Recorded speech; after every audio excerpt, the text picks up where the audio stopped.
If your car is anything like mine, your kids have utterly destroyed your backseat. Goldfish, fruit snack wrappers, lollipop sticks, you name it, it's all over. Say goodbye to all of that with CarCan. CarCan is a trash basket that fits right on the back of your seat. Going on a long trip, it can be used as a cooler or a storage bin. This thing is a game changer. Go to carcan.com and check out their wide array of vehicle storage accessories. That's carcan.com. Use the promo code JimMontgomery20 off for 20% off your order. That's carcan.com, promo code JimMontgomery20 off. CarCan makes a great holiday present.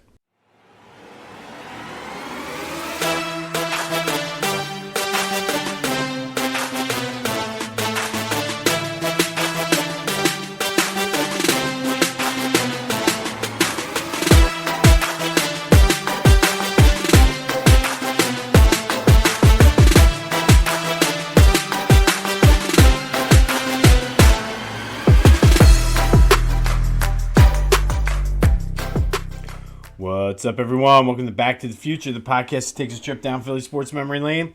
I'm your host, Jim Montgomery. Welcome to episode 59. And if you are new, please do us a favor and like and subscribe so that way you can stay in the loop. Also, I do have the daily This Day in Philly Sports History podcast available on the same platforms, wherever you get your podcasts, as well as on YouTube. I'm starting to work on some new things, trying to get more fan and listener interaction. I've been doing a question of the day daily on This Day in Philly Sports History, posting it on my social media, encouraging you guys to comment and like and just interact as much as possible. I have some big things on the horizon. Hopefully within the next few weeks, I'll be able to roll them out. Just some things to increase the interaction and everything like that. Ideally, I would like to, as we're kind of growing, use this podcast more as, more of the interview, roundtable, things like that. and keep This Day in Philly Sports History more of the historical thing. But it's all a work in progress. So the best way to help us grow as well as to stay in the loop is to like and subscribe, interact, tell your friends, spread the word.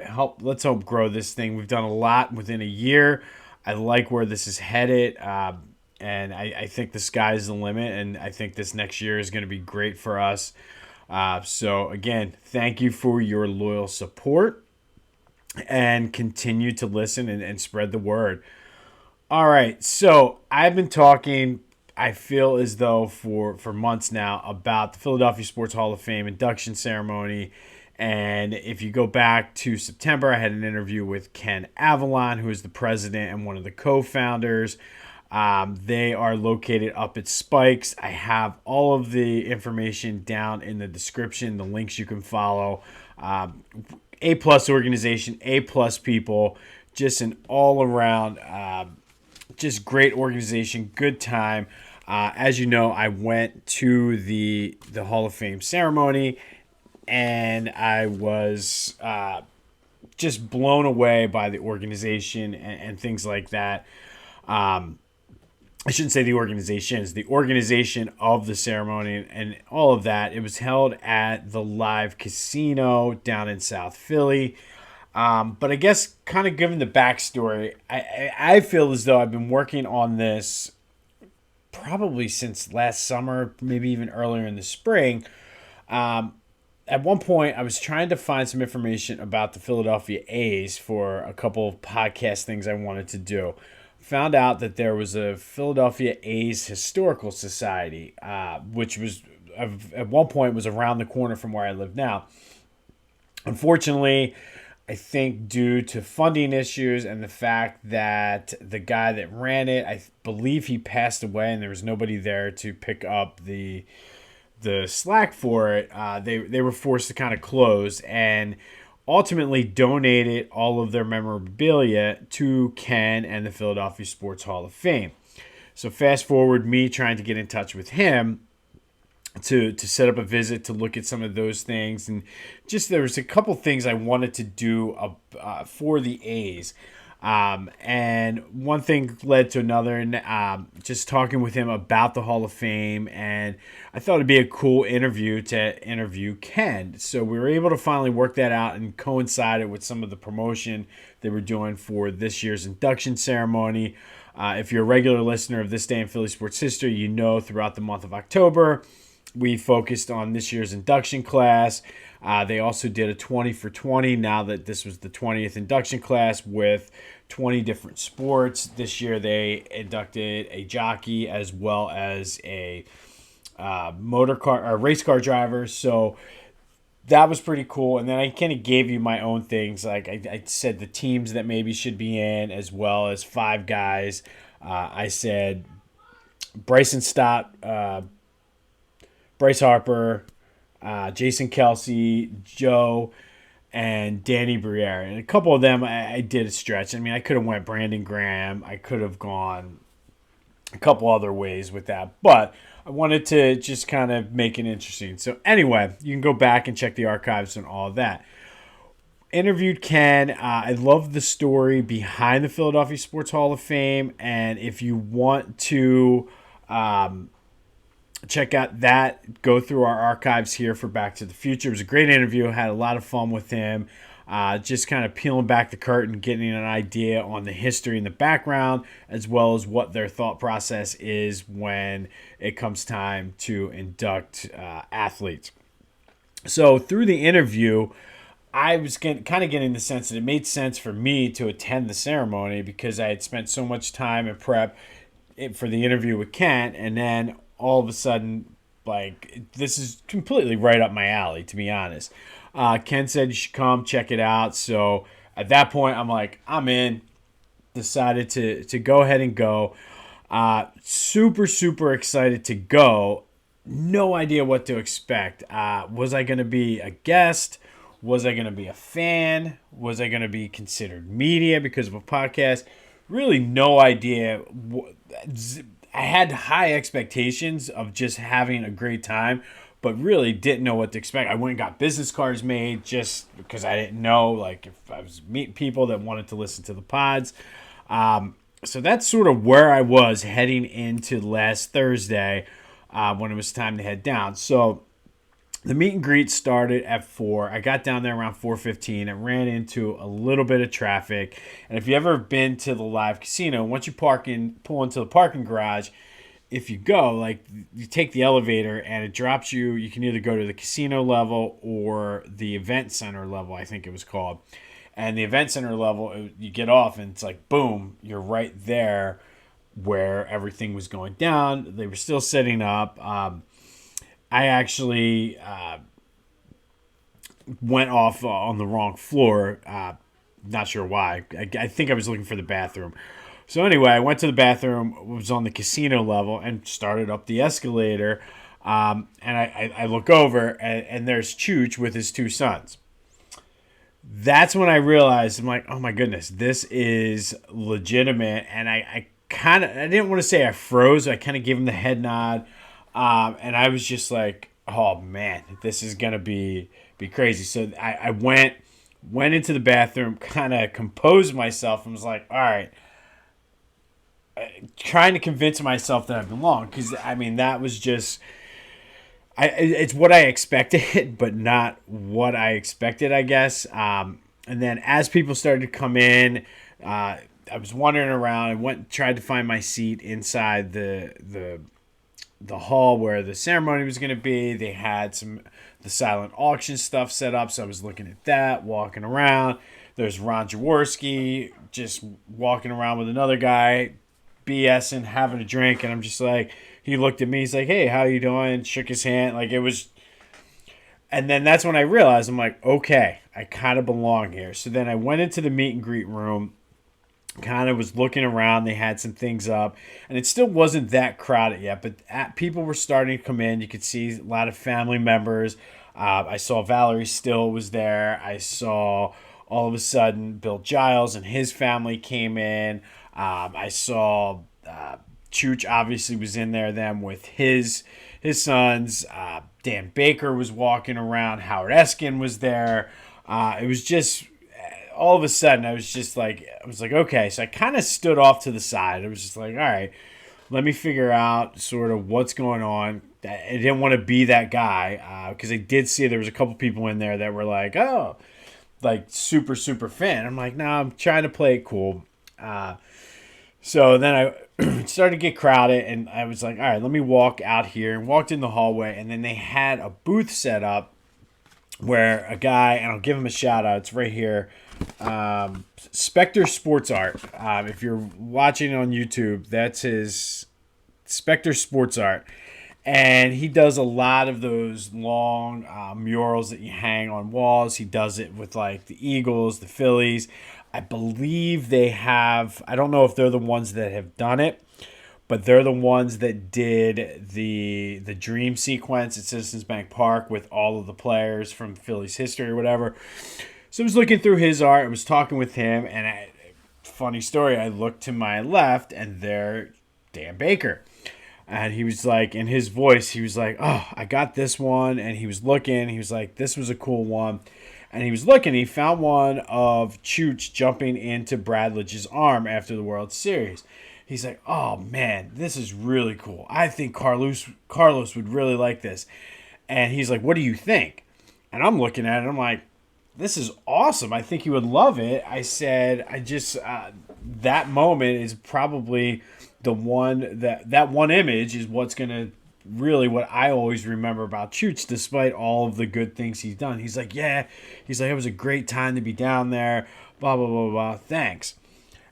Didn't think anything of it until later in the night. I saw him actually give the photo to Carlos, which I thought was pretty cool too. But it was just, I don't know. It's just funny hearing Dan Baker talk normal when you're used to hearing him over the loudspeaker, and that's the exact same voice. So asking me what I thought about that photo from Spectre Sports Arts. It's Spectre, Spector Sports Art. I'll give them a free plug because the guy was really cool and definitely had just a ton of artwork there.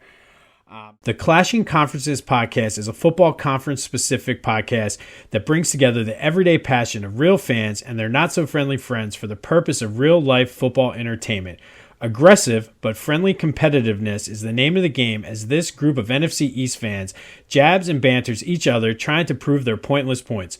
With an internal competition within for weekly and end-of-the-season bragging rights, watch as this group will still boast and brag even when their teams fail to bring home the W. New episodes drop on Thursday, available on YouTube and wherever you get your podcasts.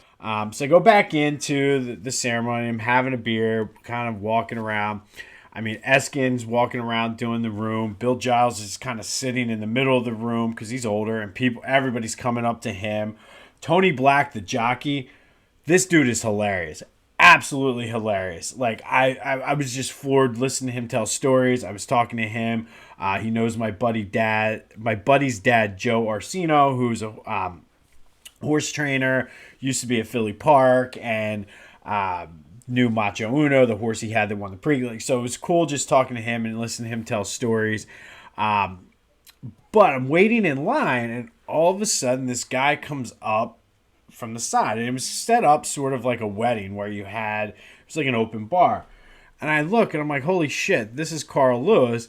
And he's like, hey, bud, how are you? Shook my hand and whatnot. And she's like, hey. And somebody else is like, hey, Carl, how you doing? He's like, nah, I'm good. I haven't been up here in a while. Blah, blah, blah. He was like, how are things going? Like, asking a ton of questions to us.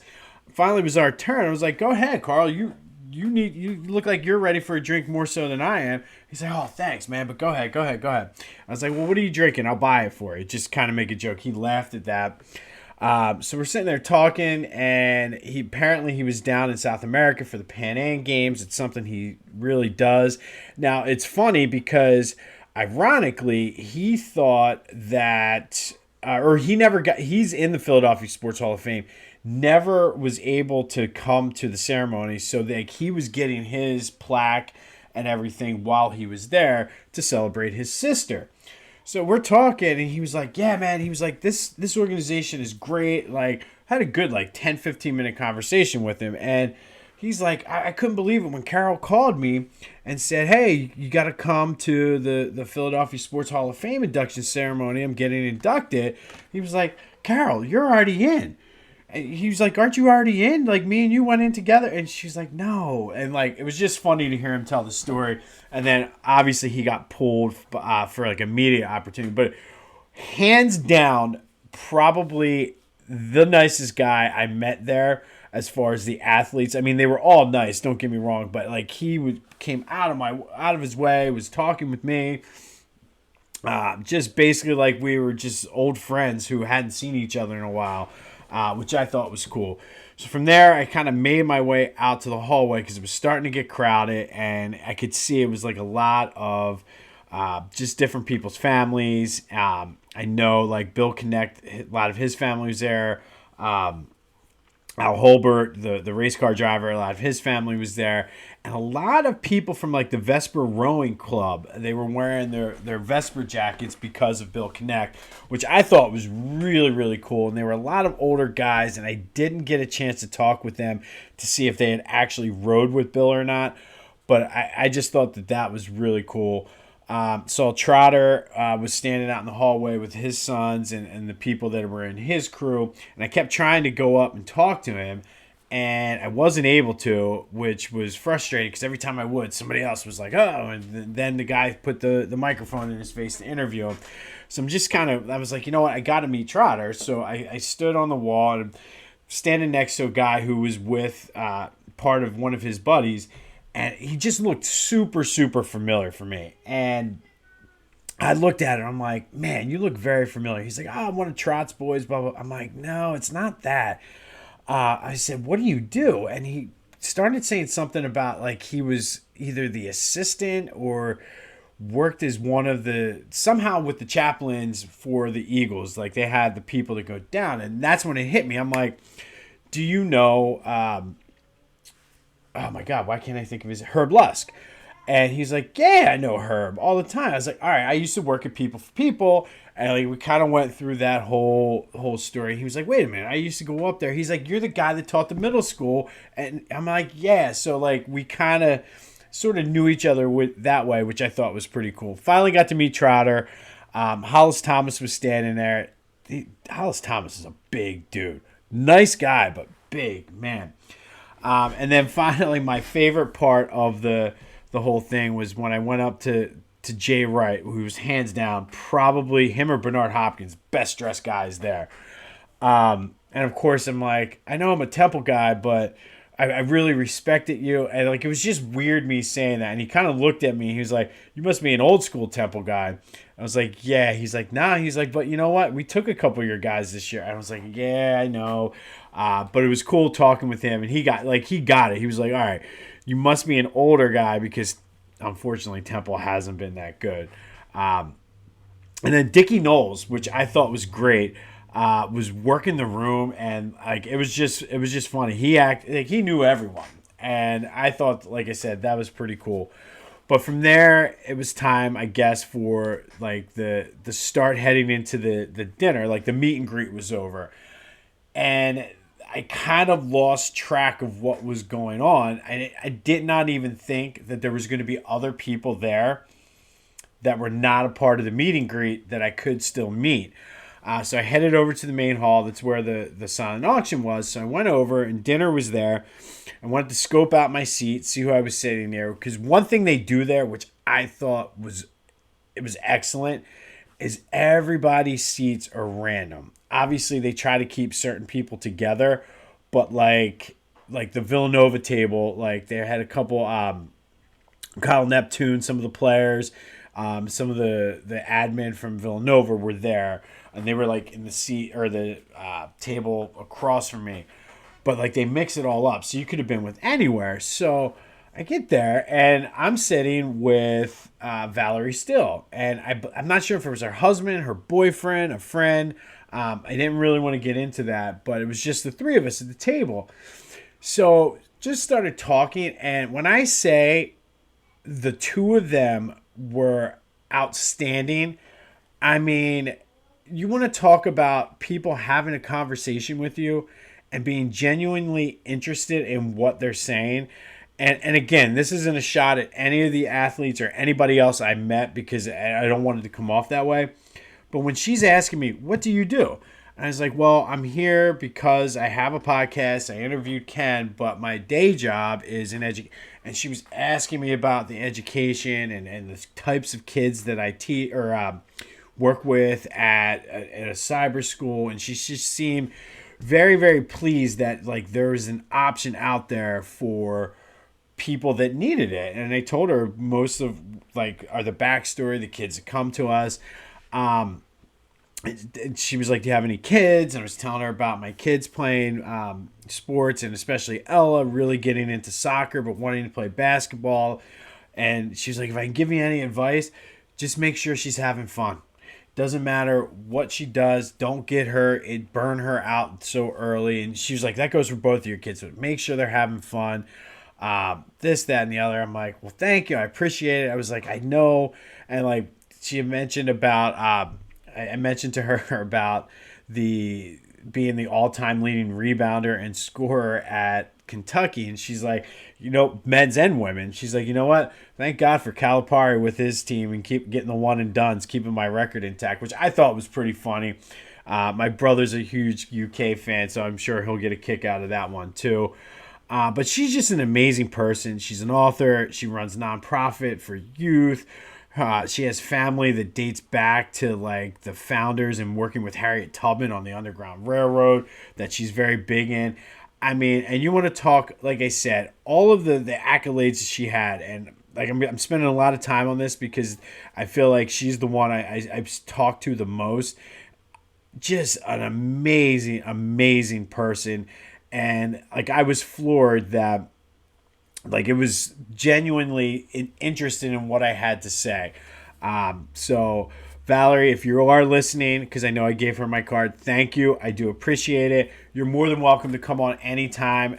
We can just sit down and chat basketball. We can talk about your nonprofit. I would love to pick your brain as a former history teacher about some of the Underground Railroad stuff. So be sure to reach out and let me know. But if not, I'm fine with that. Thank you. That was just a great conversation. Want to show support for your Philly teams? Check out PhillyGoat.com. They have all your needs covered, whether it's Sixers, Flyers, Eagles, Phillies, Union, Philly boxing, Philly culture, Philly pride. There's something for you. They have tees, hoodies, hats, any color, any size you want, including kids. Go to PhillyGoat.com and use the promo code Jim Montgomery for 10% off of your order. That's PhillyGoat.com. Be sure your shirt has the authentic goat on the sleeve and use the promo code Jim Montgomery for 10% off your order. That's PhillyGoat.com. And one story when we were sitting there talking, Bill Bradley, the former Eagle, he's in the Eagles Hall of Fame, tied with B-Doc and Eric Allen for the all-time interception lead, came around and he was a trip. He was working the room. He was so fun. Like put his arm around me, but it was like a headlock. And just, he was awesome. He was talking to Valerie about, he's like, I wasn't dirty, but like I did. And like, it was just funny. One of the highlights was him. And at that point, like it was time for the ceremony to start. So his wife's like, come on, Bill, come on. And like, I realized, I'm like, all right, I need to grab something to eat and go to the bathroom, grab a drink and be ready for this as the ceremony was going to start. But again, I spent so much time talking with Valerie and again, I'm not sure if it's her husband or not.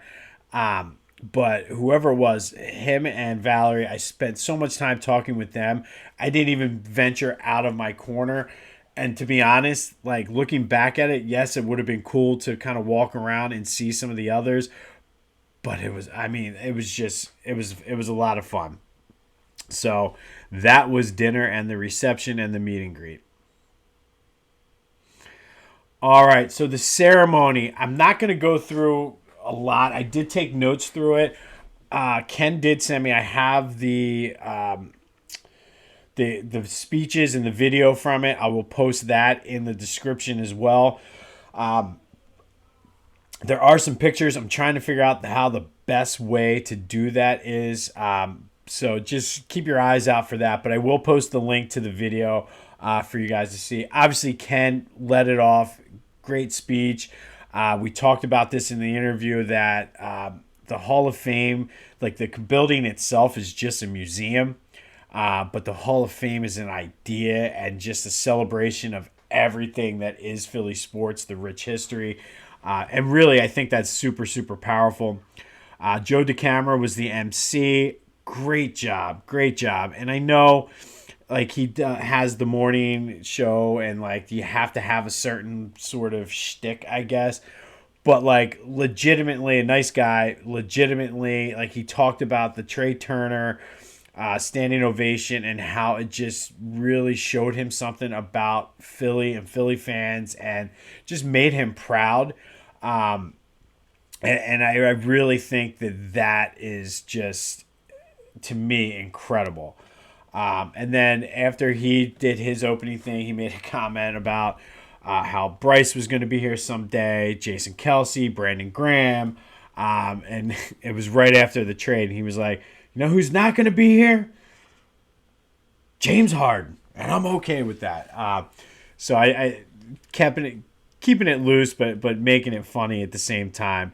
And then they just kind of went through the inductees. Al Holbert came, his nephew, I believe it was, came up, and he was just amazing, accomplished, and like his accolades in auto racing are just insane. And we talked about it, but the fact that he did it for so many different types of racing just goes to show. And I didn't realize how big of into like the Porsche he was, and like he was like very instrumental in getting them onto like the racing scene and things like that.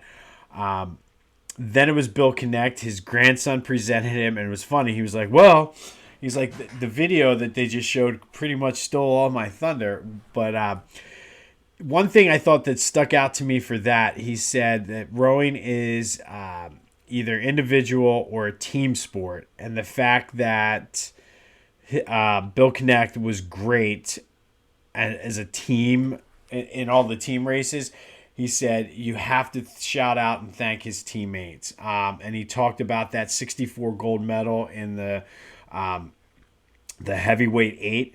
And they weren't like the younger college guys. They were considered the old guys when they won that. And it was an amazing accomplishment. One, that they won because the United States didn't win it for another 40 years. But two, because of their age. So I thought that was just amazing. And if you ever go down to Boathouse Row on the Vesper house, the flagpole is dedicated to Bill Connect. Bill Giles, just amazing speech. Amazing. He talked, and a couple things I want to, and again, I don't want to go into too many details just because I'm going to post the video, but some of the things that I jotted down that stuck out for me. He said when he came, the Phillies were averaging 12 to 14,000 for opening day. Came out of Cincinnati, and he was like, no.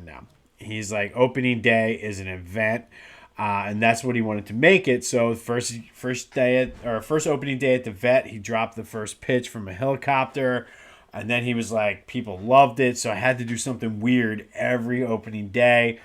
And he talked about how the whole Kite Man thing came to be and how there was just so many things that kind of went into that. And, like he ended up flying into the bleachers anyway. But if you can, listen to the speech and have him tell the story. It was funny.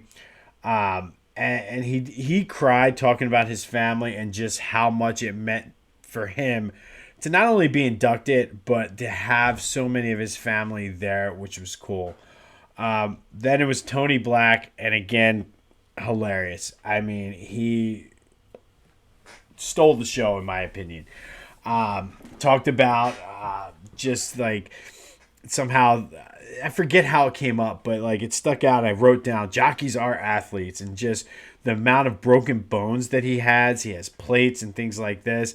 The one story I thought was pretty cool, like he had the opportunity when he was younger to either graduate high school, go to his high school graduation, or ride in his first race. And he was like, well, I guess you can tell what I chose, which I thought was, again, hilarious. He said his favorites, his family, he was like, what's my favorite saying? Get over it. And I kind of like that because sometimes it's like people get so hung up on things. It's like, get over it. Joe Watson was next. He told some great stories about Ed Snyder and the early days of the Flyers. I didn't realize that the Spectrum at one point had a hole blown into the roof, and Ed Snyder had to bounce to bank to bank to bank to get loans because obviously they had to play all their road games on the road that first year, or the second half of or second quarter, I guess, whatever it was. And finally, it was like the last bank he had to go to is the one that actually gave him the loan, or else the Flyers would have folded. And then Irving Fryer, I loved his message. Obviously, he went through some off the field things, but he said, "Who's in your crew, and how do you know they're in your crew?" He's like, "When all hell breaks loose and the smoke clears, he's like, who are your leftovers?" And he went on this metaphor speech about the people that in his crew, they're his leftovers, the ones that stuck by him, and that God knows what to do with leftovers. He talked about the flavor. It was actually a very, very great speech. You could tell, a very heartfelt and emotional speech for him. Then Bernard Hopkins came up and joked. He's like, I know everybody here went over 4 minutes, but I'm going to follow the rules. They told me like 2 minutes. Everybody laughed, but he really just wanted to shout out Philly. And he's like, if you're going up against a Philly team, a Philly fighter, you better be ready because they're going to fight and they're going to hit hard. And the crowd kind of really liked that. Carol Lewis joked then, she was next, and was like, Bernard gave me my time back. And everybody laughed. But she was critiquing her jumps on the video. But she really talked about being pushed by her brothers and just really like how sports opened up so many different avenues for her that might not have been available. And she does have goals, like she wants to retire in a couple of years in Italy and with her husband, and really like how sports gave her the opportunity to pursue some of these things. She talked about living in Houston and wearing a Phillies jersey last year in the World Series. And then Trotter, he said, I didn't write a speech, just speaking off the cuff. He was like, it is Dallas week. He was like, come on, y'all got to be a little bit louder than that. Didn't realize how tough of a year this was. I had completely forgotten that his wife had passed away. He shouted out his kids. Obviously, his one son who plays for Clemson was not there getting ready for the game. And he joked, he's like, I brought my leftovers too. He's like, life threw me a curveball. And he was like, you know what? What's harder to hit than a curveball? That's what life threw at me. He's like, but this is my crew. And just talked about how much being inducted meant to him. Chooch had very similar things. He talked a lot about just how special this city is to win in, how great the fans are. He had a very short and sweet speech. And then Valerie got up. Actually, I think I kind of am going out of order, but this is the way I jotted down my notes. And the thing that stuck out to me from her speech, on top of just the conversation I had with her, was the fact that she talked about all the people in the Philadelphia Sports Hall of Fame are successful. She's like, that's what you want to be as an athlete. You push to be successful. And she's like, now that I'm older, she's like, I don't want to, it's not about being successful. It's about being significant. All the success in the world, but if you need to be significant, give back. And then she talked about just being able to do stuff that brings you joy. Being successful doesn't bring you joy. Being significant does. And that's powerful. And I do think that's going to be one of our Tuesday motivational quotes at some point on this day in Philly sports history, because I thought it was great. And she had everybody pause for a minute. She stopped everything and said, everybody think one pure, positive, powerful thought for 1 minute. And she was like, get the energy going. And like, she literally made everybody stop. So I thought that was great. And then the last one to go up was Jay, again, dressed to the nines. He shouted out all the inductees and how they impacted me. Or impacted him, and he was like, Tony, he's like, you just made me laugh. That's how you impacted me, and it was great to hear that. But he talked about how humbling it was to be in with these guys, and also being such a huge Philly sports fan and not necessarily really being able to be out in the open about it when he was coaching, because he was like, Nova fans are tough. Obviously, all Philly fans are tough, but he was like, I had to be underground, because if I'm out tweeting about the Eagles or the Phillies, they're going to be like, well, how come you're not out recruiting? Or how come you're not getting game planning for the next game? So he's like, one great thing about retirement is I'm allowed to be a Philly fan again. And one stat that I did see, which blew my mind and just, I think, to me, sums up and says a lot about the city of Philadelphia and its sports fans. The only coaches in Philadelphia to have won 2 or more championships while in Philly: Connie Mack, Kathy Rush, Greasy Neal, Fred Shiro, and Jay Wright. That, to me, says so much about Philly and why we love our teams, especially when they win. All right, so once they were all done, they took the group photo, which was, they took it right where I was sitting. So I got a couple good shots while they were setting everyone up. I thought it was cool that the Eagles players who were in the Eagles Hall of Fame wore their Hall of Fame jackets. Was able to run into Harold Carmichael, Brian Westbrook, Dick Girardi, just kind of talking and just shaking hands. And again, I didn't use my time as wisely as I should. I should have gone and worked the room, but everybody was coming over for the picture. I don't know. So I kind of really stayed in my one corner. And I guess next year, because I will be going back next year, going to make sure I maybe not go down as early for the meet and greet. Or even if I do go down early for the meet and greet, go and make sure I walk around the room, because there was a ton of past inductees there that, again, I didn't think, and chalk it up to being my first time there. Like, I just didn't walk around and do things. But overall, I have to say it was a great experience. I am excited for what the future brings with this podcast, myself, and the Philadelphia Sports Hall of Fame. I don't know what anything is going to look like, but I will be working with them more in the future. I have a meeting set up with them in the next few weeks, trying to figure out how I can volunteer, how I can help out, how I can bring sort of what I do here on a weekly and daily basis to them to help grow things. I'm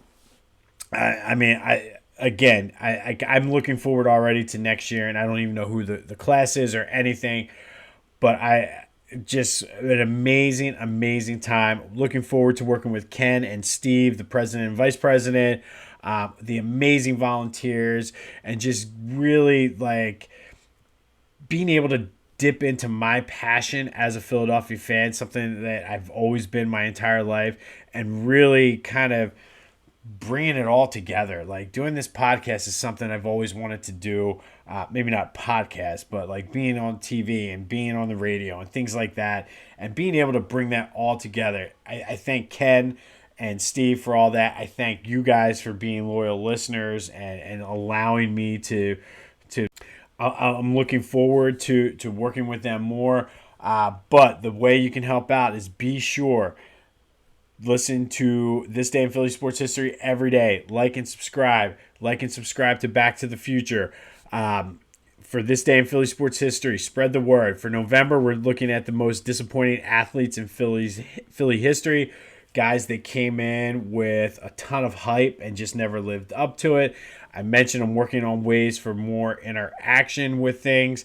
Be sure to check out our archives, especially for Back to the Future, because it's not time sensitive. So go back, listen, be sure to comment on things. Follow me on social media: YouTube, TikTok, Twitter, Jimbo_Mont, Instagram, Philly Jimbo. But again, what a great organization. One last congratulations to all of the 2023 Philadelphia Sports Hall of Fame inductees. Please go try to help them out however you can. The Philadelphia Sports Hall of Fame, donate time, whatever you can. As I saw, there's so many different things that you can do to help out, especially if you're a Philadelphia fan. I'm going to be getting involved. I'm looking forward to it. So please help them out however you can. Be sure to like and subscribe this.